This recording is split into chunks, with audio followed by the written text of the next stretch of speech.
So we went on the Quantum of the Seas cruise to Alaska. It was gorgeous, but since we are from Florida, we had to fly to Los Angeles first and then stop in Seattle for 2 days. It was our first time on the West Coast, so we took a bunch of pictures of the Rocky Mountains as we flew over them. They look so cool from the top. And once we were in LA, we drove around the city, got to see the Los Angeles Times building, got to see some really cool things about the city. Luckily, there was none of that terrible LA traffic that we had heard so much of, but I think it was because it was a Saturday morning. We got pretty lucky. We went to have some brunch with my cousins who live out there. The food was delicious, just as any place in LA is, very fresh. And then they took us to Santa Monica, where we saw the famous little carnival-looking thing they have there. And then we also stopped at Venice Beach. Looks just like the movies, very busy, lots going on, but it's a really fun place. Unfortunately, we couldn't stay longer since we had to go catch a flight. And once we made it to Seattle, it was really beautiful. They have a lot of really nice buildings, a lot of hills. So it's not a very walkable city, but we learned that the hard way because we wanted to go explore. We did hear Seattle's very rainy, so we took some rain jackets. We heard that none of the locals use umbrellas, so therefore we didn't bring one either. I would recommend bringing one because halfway through the walk we were pretty soaked and the weather started to drop, so we did get really cold. When we went to the Space Needle, it was very cloudy, so we didn't go all the way up, but we took some great pictures outside. It's right next to a beautiful park with some nice architecture where you can have some good photos taken and kind of just enjoy walking through the city. It was really refreshing. By this time the rain had stopped, but we were still soaked, so it was pretty cold. So we found a little cafe as we were making our way towards Pier 66.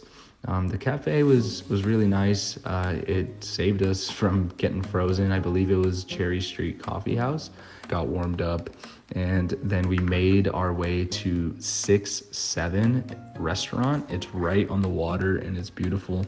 Walking in, there's all these flowers, but when you sit down, you're right on the water and you have an incredible view, and the food was delicious. Then we decided to keep walking towards Pier 66, where it was finally cleared up, no more rain, so we got to enjoy the beautiful day. And then we found this really cool mini soccer area right next to the Pier 66. And of course, Seattle's a big soccer city with the Seattle Sounders. So got to play around a little bit, but then we just kept enjoying the view. We made it to the Pike Place Market, the famous Pike Place Market. We saw them throwing the fish around. I definitely recommend. It's really cool. It's a nice marketplace.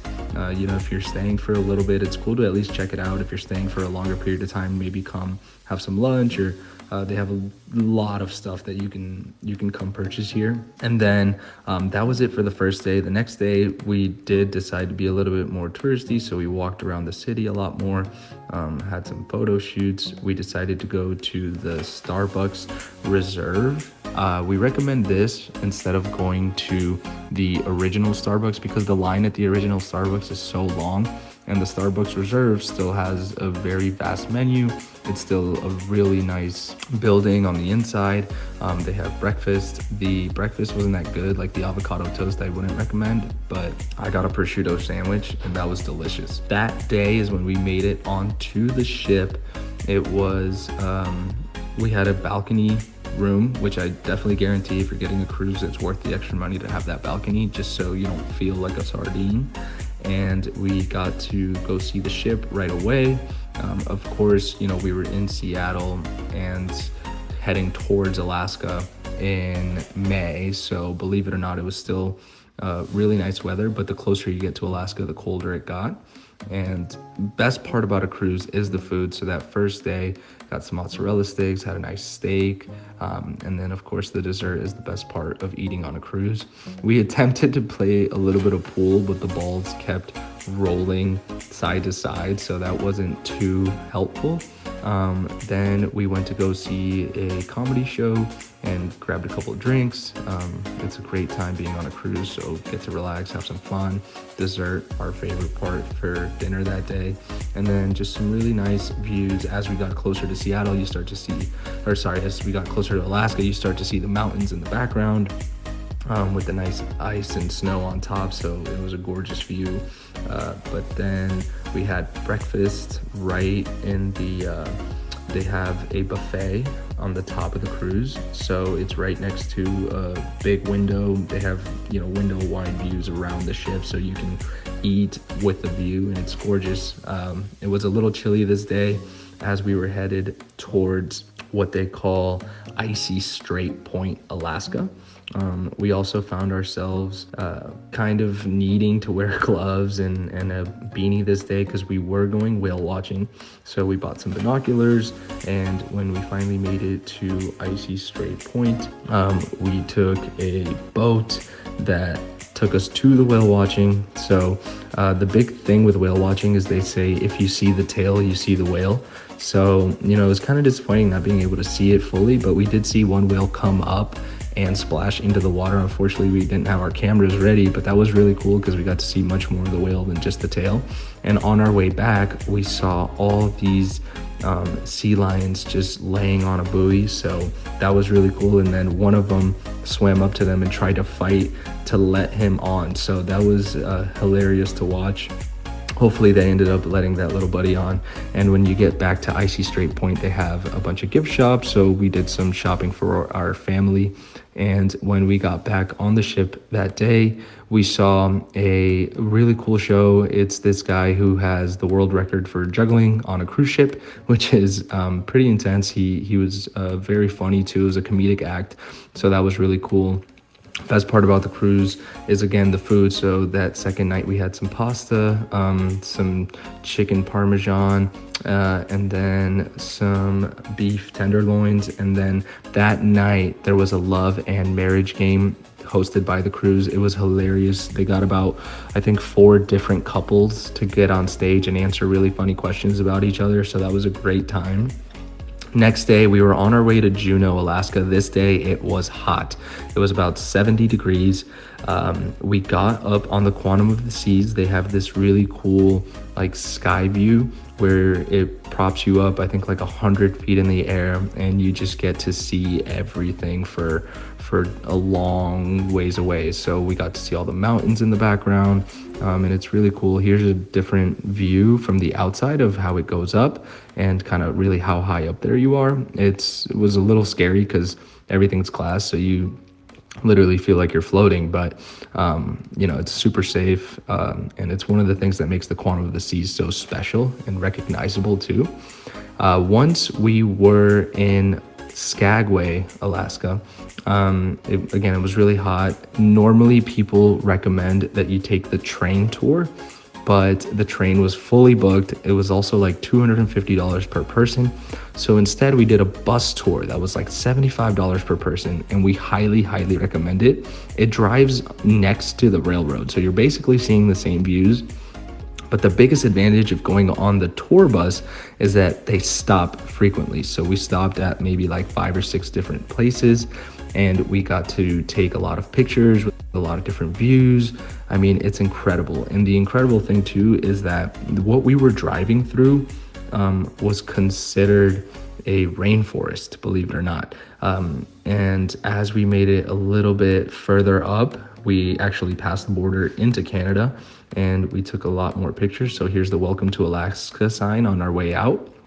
And it kind of just looks like you're in the middle of nowhere, but you're just surrounded by all these beautiful mountains and beautiful snow. I got to walk around a little bit, take a lot of pictures. So again, I definitely recommend the tour bus if you're going to Skagway, Alaska. Here's just a lot of fun that we had on the trip. And then I also recommend, when you get to the bottom, we stopped at a waterfall, so we got to hike up the waterfall. Recommend it's maybe like a 5-minute hike. It's not that far, but you know, some great views. The water was extremely cold, but I love hiking, and this is when it got really refreshing. It was maybe like 60 to 70 degrees, so it was, you know, pretty hot for Alaska, a lot hotter than we assumed it was. So we got back on the ship, got some ice cream. It was a beautiful day, not a cloud in sight, and just with the mountains and that snow on top, it was just an incredible view. And on our third day, we actually stopped in Juneau. So on the way to Juneau, we saw this incredible sunset, and it was really peaceful. The sun doesn't go down till like 11 o'clock at night. So, you know, when you just lay there with the balcony open and all you hear is the ocean and the tranquility of the mountains, it's an incredible time to just relax and take it all in. It was definitely, this view was just worth the entire trip. But you know, to spend quality time together, we played some ping pong, we did some air hockey. The arcade room on the ship didn't fully work. A lot of machines were broken, so we didn't spend too much time in the arcade. They also had a rock climbing wall, but it was way too cold to try that.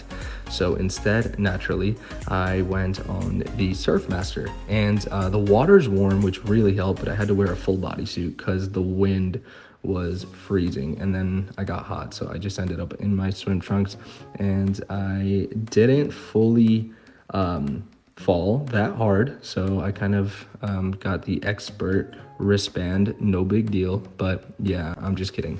It was it was a really fun time. I definitely recommend anyone who wants to learn how to do this. They'll teach you right there. They're very patient, and it's a ton of fun, especially when the water's warm and it's so cold outside. It feels great.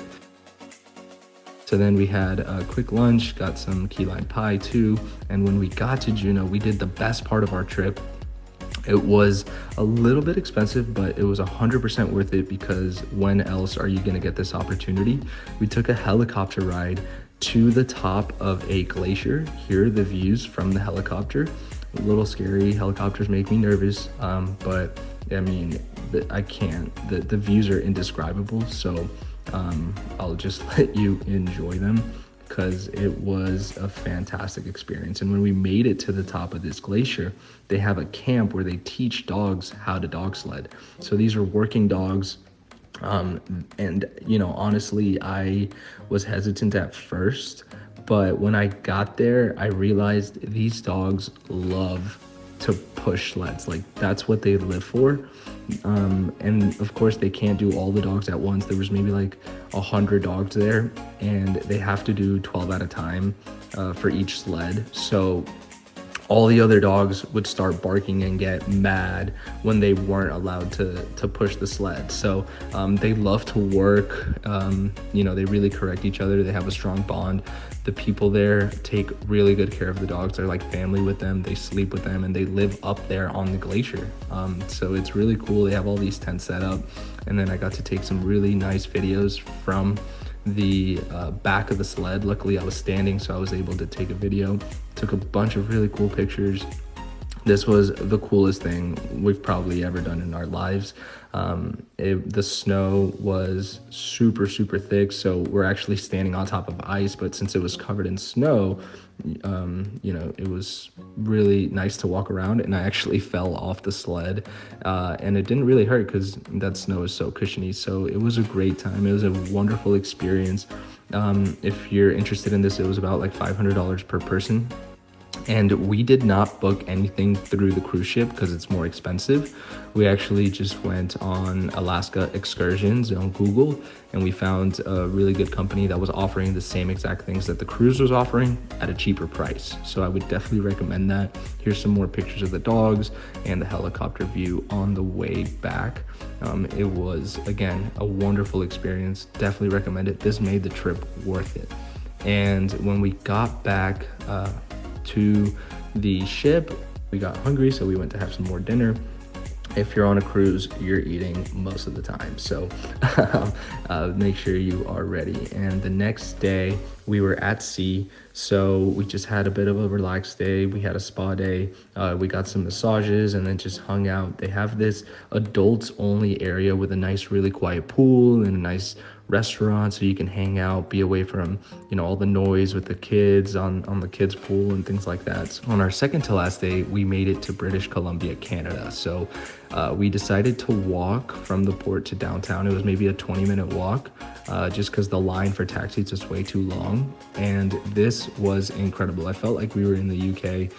The architecture is very nice. They had statues everywhere. It was really beautiful experience to just walk around. All the locals were very friendly. We actually walked by, and one of the hotels was having like a Lamborghini convention. So there was a bunch of these cars and nice cars, fancy cars everywhere. So we walked right by them, and we ended up going to get some good old Tim Hortons. It was incredible. Loved the coffee, just sat and really enjoyed our time in British Columbia. And then we went back on the ship. When you dock in Canada, you do have to have your mask on. None of the other ports required it, but just when you're walking into the port, for some reason you need it. And that was our trip. We had a great experience. Definitely recommend the Quantum of the Seas. If you haven't been to Alaska, I highly recommend it. It is a fantastic time. It's not your typical cruise where you're gonna go party, but if you definitely need to take a break from the craziness of life and just relax, highly recommend taking this Alaska cruise.